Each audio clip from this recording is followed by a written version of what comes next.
que estén con el tema de que quieren sacar su nacionalidad y ver que es un trámite bastante fácil si se cumplen los requisitos. Si se cumplen los requisitos. Así que vamos a empezar primero viendo de cumplir los requisitos, ¿sí?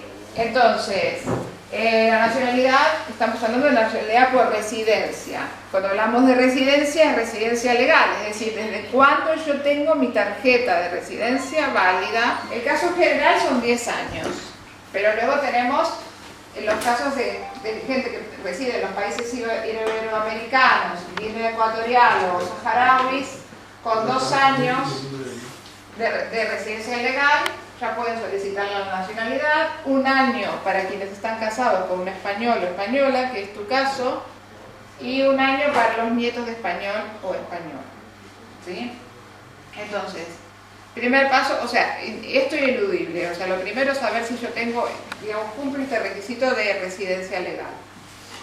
Recuerdo que es legal, o sea, con NIE. Y no debemos haber en ningún momento tenido una baja en el empadrón, es decir, tiene que ser legal e ininterrumpida. Es decir, si piden un padrón histórico nuestro, tiene que estar, digamos, sin ninguna baja, ¿sí?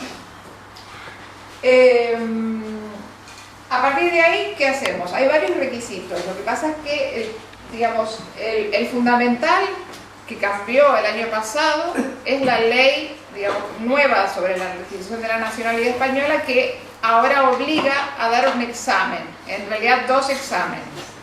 Si estamos hablando de hispanohablantes es 1. Los exámenes son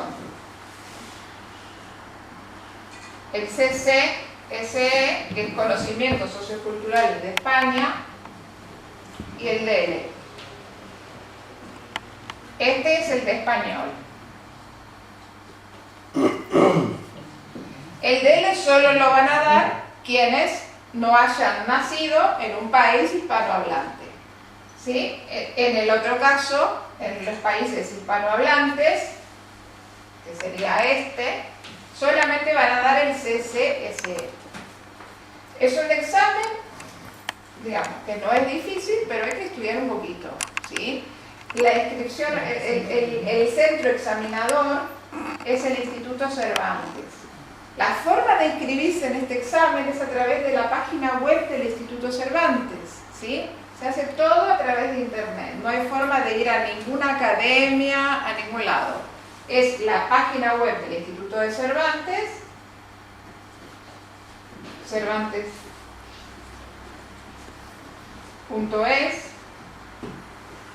y entonces se entra al examen,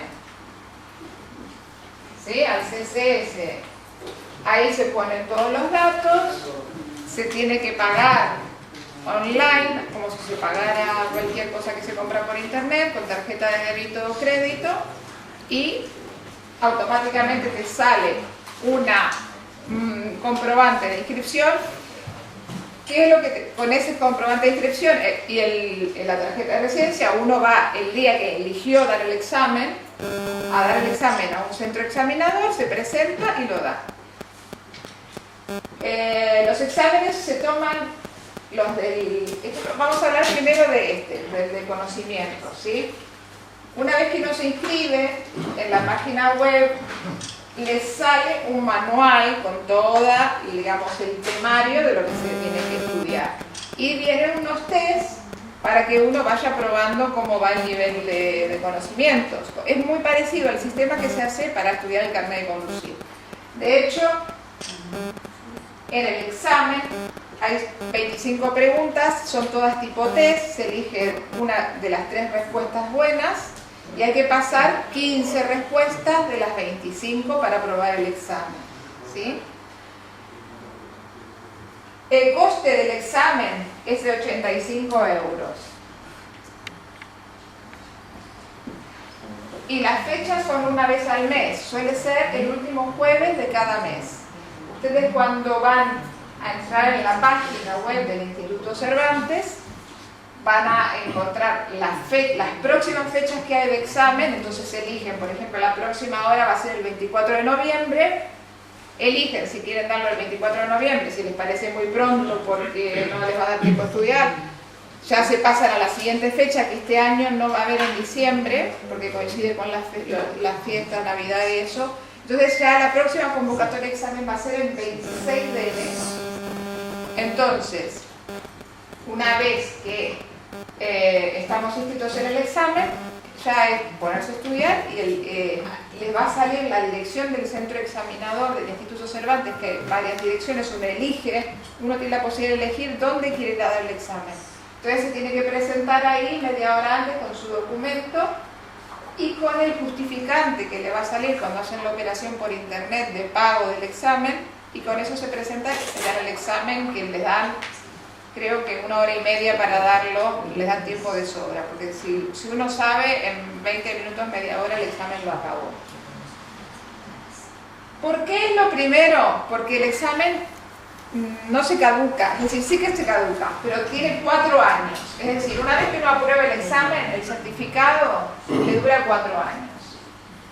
Entonces, para estar seguros, lo mejor es aprobar el examen primero y después pedir la documentación que uno necesita, porque toda la documentación se caduca. Entonces, si uno no está seguro, al final decide no presentarse, o le va mal o lo que sea, tiene que volver a dar el examen, igual tiene los papeles ya encima y se le junta todo y se caducan. Entonces al final perdió dinero, perdió tiempo. Entonces siempre conviene empezar por lo más difícil, que es el examen, ¿sí? Porque todo lo demás es gestionar documentos. El DELE, para los que no tienen que dar español, es un examen que es el equivalente al B2. Al B2 del Instituto Cervantes. Si tienen el examen hecho del B2 por la Escuela Nacional de Idiomas, no vale. Tiene que ser del Instituto Cervantes. Es decir, que es una pena, pero bueno, o sea, hay que validarlo de nuevo en el... Y este es un poco más caro. Este está, creo que, si no me equivoco, este vale 124 euros. Entonces, pero este, como ya digo, es para quienes no hablen español nativo, ¿sí? Bueno, ¿hasta acá alguna duda con respecto al examen? ¿Alguna pregunta? Esto, aunque se estuviere ya muchos años y se hable bien el español... Aunque te sepas aunque los sea nombres de profesor de todos los español. ríos de España, o sea, lo tendrás que demostrar. Lamentablemente, de hecho, el examen, si uno le pregunta la mayoría de las cosas que estarán en el examen a cualquier español nativo, seguramente no las va a saber. Ocurre con frecuencia, ¿sí? Porque hay que estudiar un poco de geografía, un poco de historia, también se remite un poco a la Constitución, hay como un poquito, pero hay muchas cosas que son de público conocimiento, ¿sí? Pero, por ejemplo, las capitales, los ríos y determinadas cosas, inclusive hay mucha gente de aquí que tampoco la sabe, pero bueno, para el examen hay que saberlo. Es un sónico de que no. Claro, por eso, pero para el examen hay que saberlo. Esto es así. Son solo 25 preguntas. 25 y hay que aprobar 15, ¿sí? Y es tipo test. ¿Pero cuántas hay que estudiar? 300.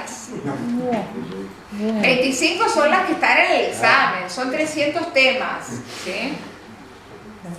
Pero ya te digo, difícil será menos de la mitad. Lo demás, o sea, lo que requiere un poquito de memorización.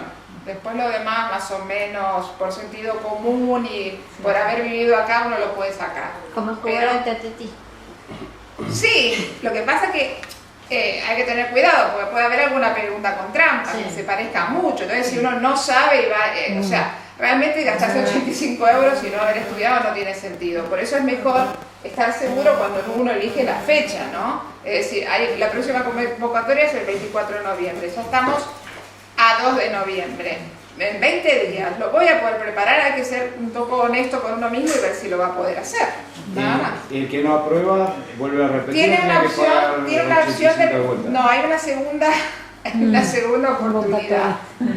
Y después ya hay muchos centros en Valencia que están examinando y al principio había mucha acumulación de gente que al mismo tiempo quería examinarse, entonces no dieron abasto. Pero ahora está como bastante normalizado el tema. Entonces, si no es una academia, es en otra, vas buscando dirección por dirección de todos los centros examinadores y en algunos siempre tienen plazas disponibles. hasta ahora yo no he tenido problema, de la gente que he inscrito no he tenido problema. Eso ocurrió sí al principio, cuando recién largaron el examen, que fue hace un año aproximadamente, sí. Ocurrió que hay gente que se fue a Alicante, porque ahí había plazas, o sea, hubo cosas así, sí. Bueno, sigamos entonces. Esto entonces, bien. El examen, una vez que uno lo da, más o menos a los 15 o 20 días, digamos más 20 que 15, va a llegar al email de cada uno, que uno tiene que haber dado, bueno, tiene que haberse inscrito y dar una dirección de email, le llega un correo electrónico con el resultado. En un archivo viene el resultado de apto o no apto, no pone nota ni nada, sino simplemente apto o no apto. Entonces uno se descarga ese archivo y ya tiene el documento. Entonces, a partir de ahí, de que uno ya tiene la certeza de que el examen lo tiene aprobado, empezamos a gestionar los documentos. ¿Que cuáles serían en este caso? Del país de origen, el certificado literal de nacimiento,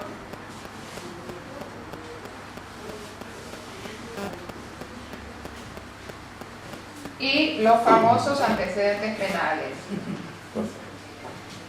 Esto, bueno, más o menos cada uno, como alguna vez ha tenido que gestionar sus papeles, sabe. Algunos países, algunos hay que mandarlos a pedir al país, otros los consulados los gestionan todo. Esto depende casi de cada país en particular y cada consulado cómo se maneja, ¿sí?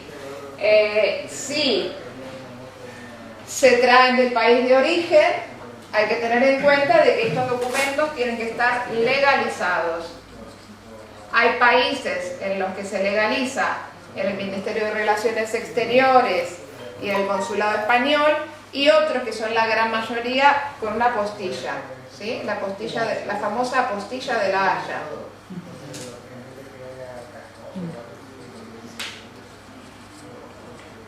O por consulado o legalizados, las únicas dos maneras de que sean admisibles.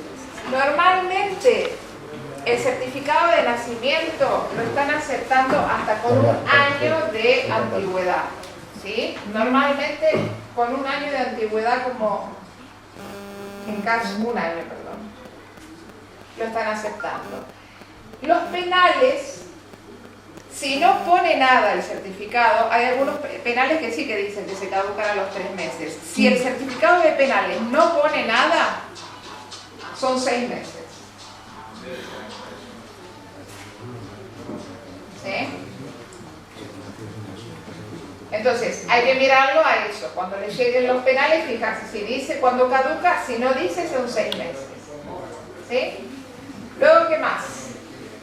De acá los penales de España no se piden porque los pide, digamos, como esto se tramita ante el Ministerio de Justicia, el Ministerio de Justicia tiene acceso directo al archivo de penados y rebeldes de aquí de España, con lo cual ellos enseguida saben si ustedes tienen antecedentes penales en España o no, ¿sí? Por más que uno no los presente, ellos lo saben. Lo digo por si alguien tuviese antecedentes penales en España, que se verifique que estén cancelados, si no ya eso es un trámite que tendrán que hacerlo y cancelarlo, ¿sí? ¿Qué más hace falta? Empadronamiento histórico y familiar. ¿Qué significa? El histórico es todos los cambios de domicilio que he tenido desde que estoy en España. Sale un histórico. El familiar es los miembros que están empadronados en mi mismo domicilio.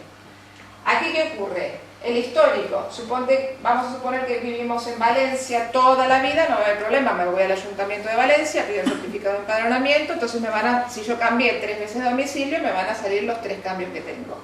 Pero ¿qué ocurre si yo he vivido en diferentes localidades? Es decir, he vivido en, no sé, Sevilla, luego he vivido en Madrid y luego he vivido en Valencia. Tendré que pedir a Madrid, a Sevilla y a Valencia el empadronamiento histórico. Tengo que reconstruir toda mi historia de padrón en España, ¿sí?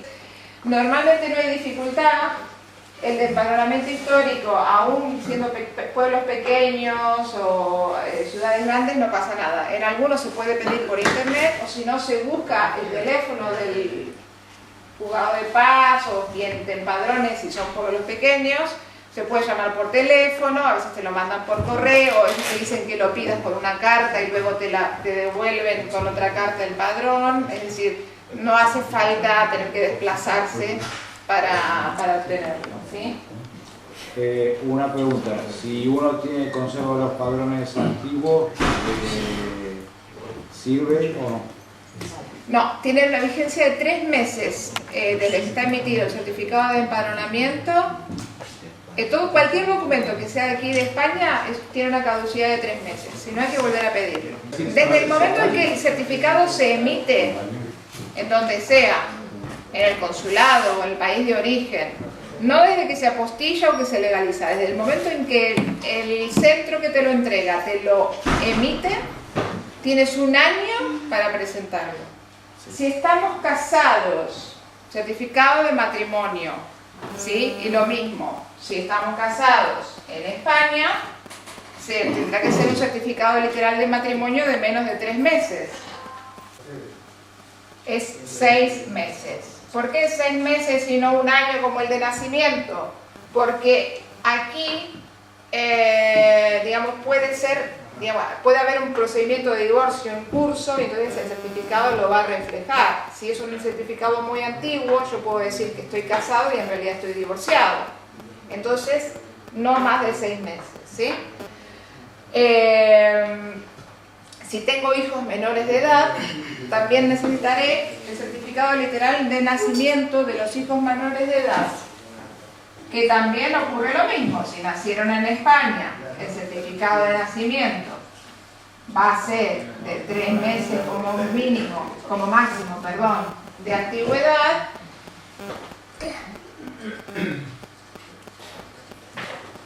Y si no, va a ser de 1 año también, hasta de 1 año se puede. En este caso, entonces 1 año. Vale, ¿qué más nos queda? ¿El divorcio? Si estamos divorciados, aquí hay 2 cosas. Si estamos divorciados, en el certificado de matrimonio tiene que estar en la nota marginal, ¿sí? Algunos si no llega a estar en la nota marginal del certificado porque es un divorcio muy reciente, hay que aportar la sentencia de divorcio, ¿sí? En principio también, si hay un certificado literal de matrimonio, es lo mismo, 6 meses de antigüedad, no puede ser muy antigua, ¿sí? ¿Cuál es el papel que nos estaría faltando? ¿Piden medios de vida ahora? No piden más, ni vida laboral, ni contrato de trabajo, ni nóminas. No piden nada. ¿Sí? Pero hay que pagar una tasa, ¿sí? De 100 euros. Tasa. Que se paga en el momento de presentar. Es un formulario que está en la página web del Ministerio de Justicia. Es el formulario 790 de tasa. Esto se presenta en el Ministerio de Justicia. Bueno, estos son todos los documentos. Luego hay que rellenar una solicitud que también está en la página web del Ministerio de Justicia.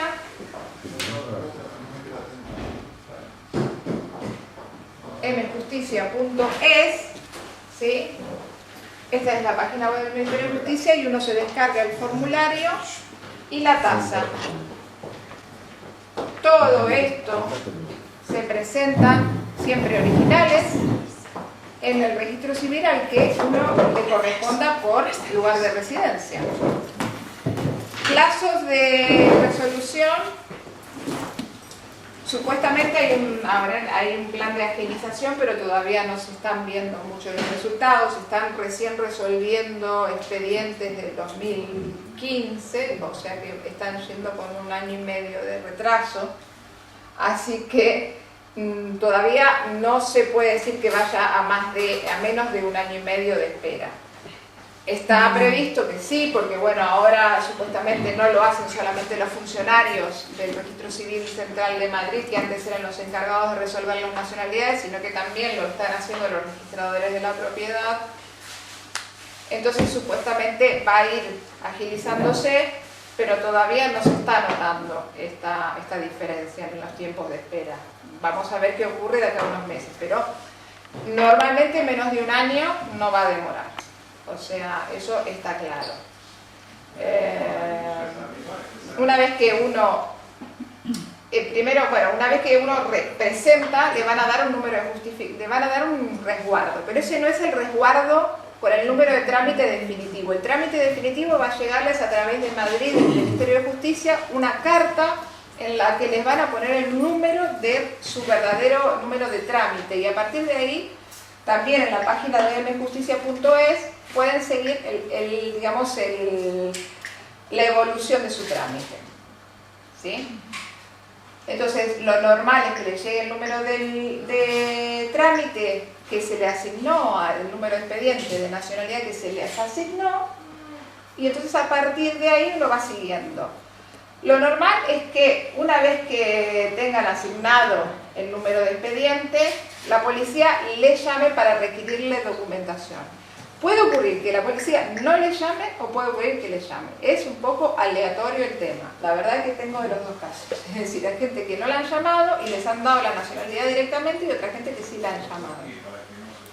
¿De qué depende? No tenemos ni idea. Supongo que es un poco al azar, ¿sí? Porque tienen tanto volumen que igual no dan abasto, y hay algunas que, bueno, lo ven muy claro y las resuelven sin que pase por el trámite de la policía.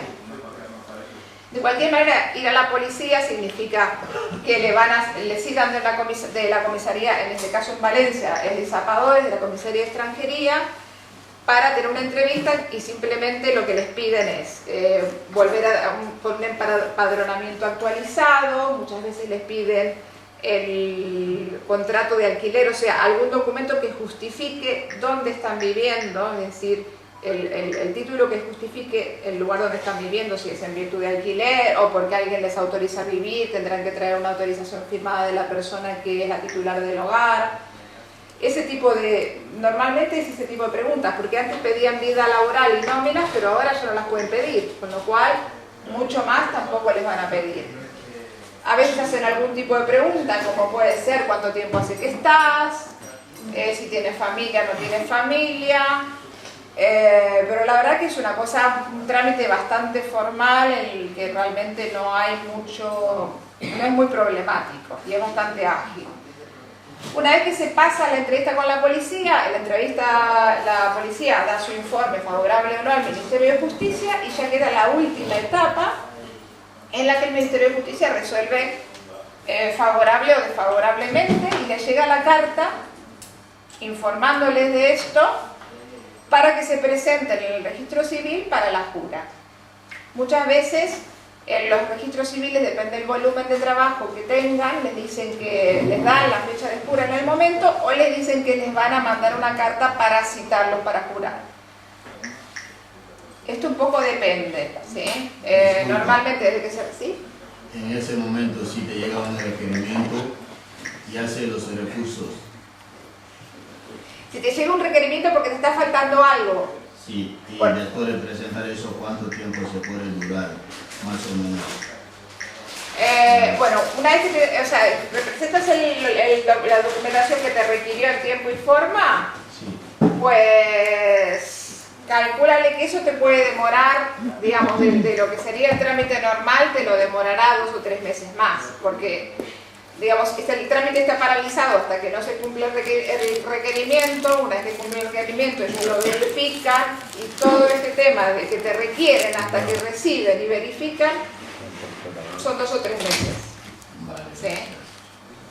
Pero, digamos, no es que, digamos, queda paralizado, pero sí queda un poco demorado, ¿sí? Aparte, bueno, normalmente te requieren, te dan un plazo, que a veces depende del documento que sea, puede llegar a ser hasta de 1 mes.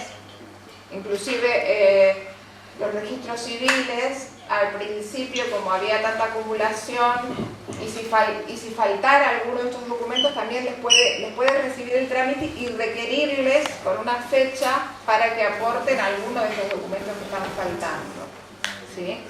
Pero yo les aconsejo que traten por todos los medios de chequearlo todo muy bien y tenerlo todo muy bien, muy atado, fijarse que no les vaya caducando nada.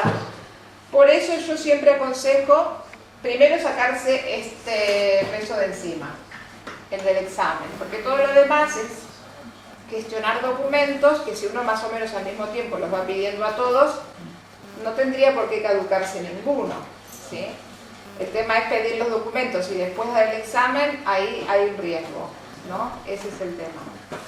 Bueno, y luego una vez que se jura, o sea, una vez que a uno lo convocan y dicen, bueno, tal día que ir a jurar, va al registro civil, se jura la nacionalidad delante de un juez y le van a dar a los pocos días un certificado de literal de nacimiento español, es decir, ya son españoles, entonces van a tener un certificado de nacimiento español. Con ese certificado pueden ir a la policía y solicitar su DNI, pasaporte, es decir, lo que puede ser DNI simplemente y luego el pasaporte si lo quieren sacar porque lo van a necesitar, no es obligatorio sacarlo en el momento. ¿Sí? Una cosa importante es, si yo tengo hijos menores de edad, ¿qué pasa con mis hijos? ¿Van a ser españoles ahora? Hay que hacer un pequeño trámite que se llama nacionalidad por opción en el mismo registro civil donde a mí me dan la nacionalidad y sin cita se pide el trámite de la nacionalidad por opción de los hijos menores. Hay que ir con los hijos menores, sí, o puede irse, si son, pero siempre hay que tener en cuenta que tienen que estar los dos padres de acuerdo y firmar los dos padres, ¿sí? Si hay problemas de tema de que uno no está, tiene que mandar autorización notarial desde el país de origen, en fin. Eso hay que tenerlo claro, eso da para otra, pero un poco tocando el tema, es decir, no hay problema en darle la nacionalidad a los hijos menores de 18 años directamente, pero hay que tener en cuenta que los dos padres tienen que firmar la nacionalidad del hijo o hija menor de edad. Entonces, si faltase alguno de los dos, hay que justificarlo o con una autorización de ese padre que, por ejemplo, no está en el país, o de alguna manera justificar que se tiene la patria potestad de ese menor, ¿sí? Así de simplemente porque yo tenga la nacionalidad, automáticamente no le pasa al hijo menor si no es con la firma del otro progenitor. ¿De acuerdo? En el caso de que hay gente que se coge la nacionalidad, y tampoco realmente hay muchos casos, en que se coge la nacionalidad y uno se va del país, y luego, por ejemplo, no se da de alta, hay que darse de alta en el consulado español del país en el que esto es un consejo importante que tienen que tener en cuenta. Es decir, me voy a Inglaterra, me voy a Estados Unidos, porque normalmente mucha gente, seamos honestos, saca la nacionalidad española para tener libertad de poder entrar a determinados países. Entonces lo que hay que hacer es ejercer esa nacionalidad española. Entonces lo primero que hay que hacer es darse de alta en el consulado español. Si hay elecciones, ir y votar, por ejemplo. Esas cosas hay que hacerlas, hay que ejercer la nacionalidad. Supuestamente si uno hace como una dejación de ese ejercicio de la nacionalidad al cabo de 10 años, puede ser un motivo de que te quiten la nacionalidad. Casos que yo conozca de que ha ocurrido, la verdad es que no. Uno puede vivir en el exterior, pero ya te digo, lo aconsejable es, para evitar cualquier problema, siempre que uno decida irse a vivir a otro país, irse al consulado español y darse de alta en el consulado. Pero si fueran vacaciones, no hace falta, ¿no? No, 10 años dice. Ah, 10 años. 10 años. ¿Y España hasta cuántas nacionalidades admite? depende de los convenios, ¿sí? Normalmente son 2 nacionalidades y no todos los países. Siempre hay que ver si España tiene convenio de doble nacionalidad con ese país. Sí, que normalmente son los países iberoamericanos, son solamente estos, los iberoamericanos, Guinea Ecuatorial, creo que también, creo que el saharaui también y algún otro me queda. Te las voy a robar porque tenemos alguna consulta que hacer. Vale, bueno, Muchas gracias. gracias. Muchas